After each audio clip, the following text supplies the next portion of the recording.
সাগরের পানি এত লবণাক্ত হয় কেন? আপনি কি জানেন সাগরের পানিতে এত লবণ আসে কোথায় থেকে? কেউ বলে আল্লাহর রহমত, কেউ বলে প্রাকৃতিক নিয়ামত। হ্যাঁ, এটা আল্লাহর রহমতই, কিন্তু আজকে আমরা জানবো এই বিষয়ে বৈজ্ঞানিক ব্যাখ্যা।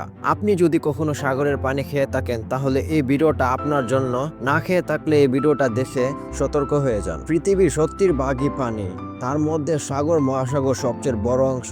কিন্তু মজার ব্যাপার হলো সাগরের পানি মিঠা নয়, বরং খুবই লবণাক্ত।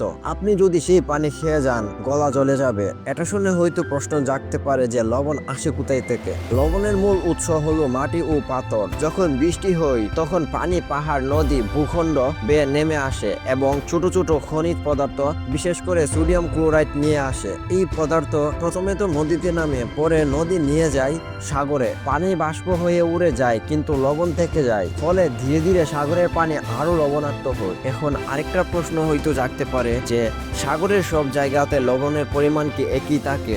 আসলে না, বিভিন্ন জায়গায় লবণাক্তর পরিমাণ ভিন্ন হয়। গরম জায়গায় যেখানে বেশি পানি বাষ্প হয়ে যায় সেইখানে লবণ বেশি। বরফে ঢাকা অঞ্চলে বরফ গলে যায়, লবণ কম হয়। এই সাগরের পানি ও লবণ শুধু স্বাদ নয়, পানিকুল ও পরিবেশের ভারসাম্য রক্ষা রাখতেও জরুরি। এই সাগর ও নদী আমরা মানুষই আস্তে আস্তে ময়লা আবর্জনা দিয়ে ভরে ফেলতেছি। তাই এই সাগর ও নদীকে বাঁচাতে আমাদেরকে সাবধান হতে হবে। ময়লা আবর্জনা নির্দিষ্ট স্থানে ফেলতে হবে। সতর্ক থাকুন ও আমাদের সাথে থাকুন, কারণ আপনি জানবেন।